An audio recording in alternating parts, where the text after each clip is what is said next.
Let's move over to this now, where Gauteng's Human Settlements Department says that it has a plan to relocate and rehouse Mamelodi flood victims. But it says these plans will only apply to those who live in areas identified as a risk to life. Last year, you'll remember that hundreds of families were affected by floods in Tshwane.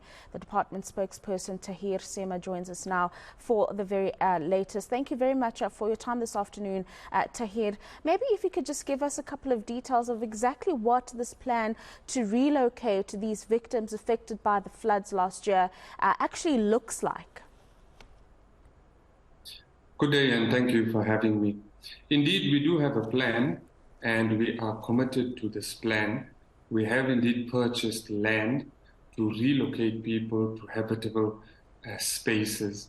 But as you correctly said, it's not for everyone. It's only for those whose lives and livelihoods happen to be affected. Currently, the plan is in progress. We are busy with the issues of site clearance and pegging. And once that is done, we will be in a better place to move people to habitable land from the current shelter they find themselves in, provided by the city of Tshwane. I must also add that the relocation plans are not just for the city of Tshwane or Mamelodi. Our plans will cover a number of municipalities, and that is inclusive of Empuleni, Midvaal, Mogale City, Rand West, City of Joburg, and city of Tshwane.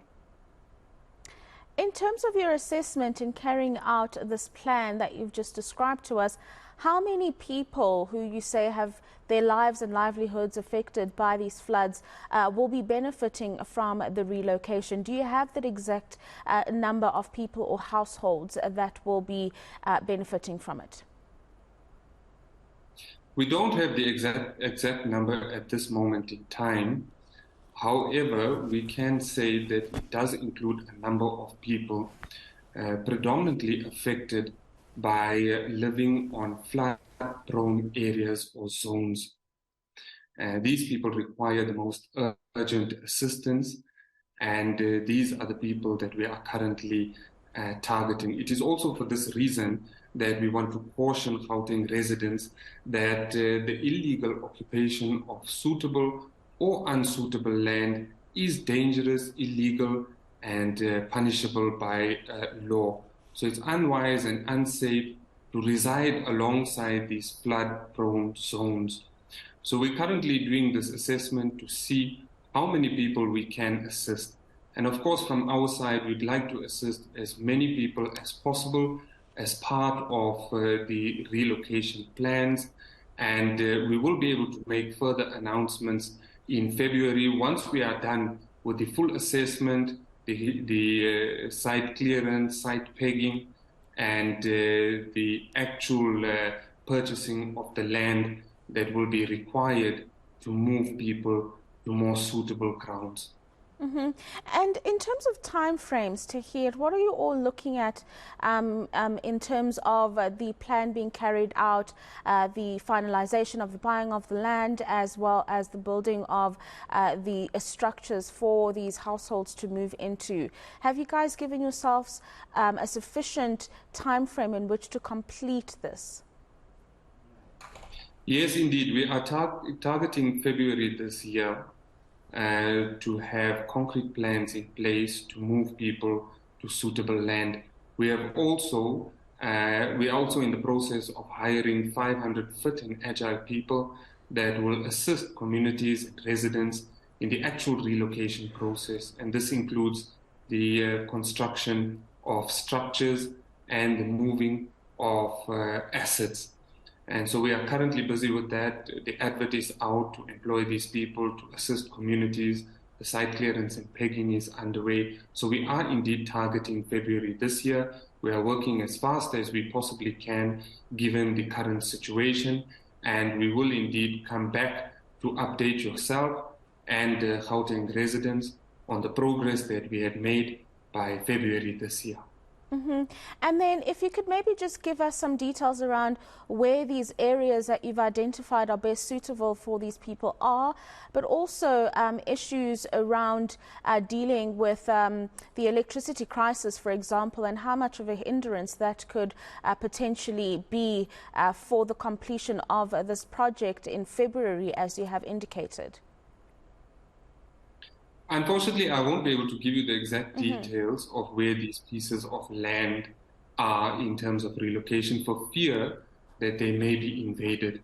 But the land is across the province, and we are targeting Mfuleni, Midvaal, Mogale City, Randwest, City of Johannesburg, and City of Tshwane. In many instances, we already have the land where we can relocate people.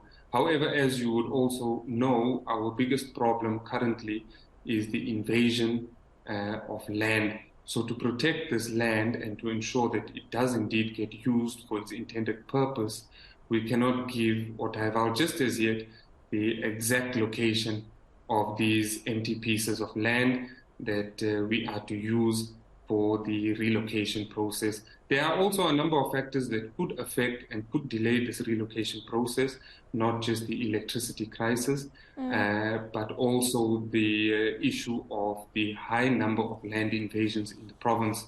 We are concerned that we may be delayed by this.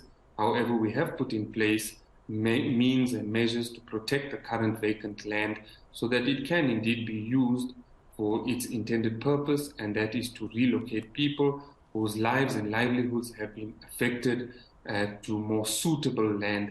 But as I had also mentioned, we are warning Gauteng residents not to occupy land suitable or unsuitable, which has led us to this current problem that we face. And then if you could just clarify to the viewers, is this going to be a permanent form of residency for the people who are going to be relocated, or is this just a short-term solution to a more long-term sustainable solution?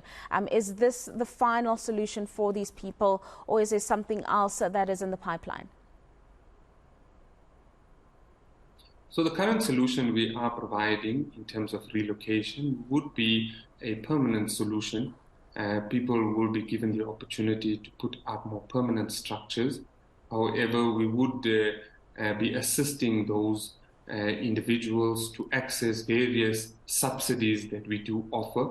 But our intention is for people to take up the space in more habitable land and hopefully put up more permanent structures and reside in a way that we want them to reside. But currently they are in temporary locations, especially in the case of the Mamelodi flood victims. So we're hopeful to provide them with more permanent habitable solutions. Thank you very much for that update, Mr. Tahir Sema from the Gauteng Human Settlements Department, giving us an update on the relocation, not just in Mamelodi, but in different parts of the province where households and people have been affected by the floods that have taken place last year. So that is the update, and they're hoping to be done with this particular project by February, as indicated there, barring any hindrances, including power cuts, as you've just heard.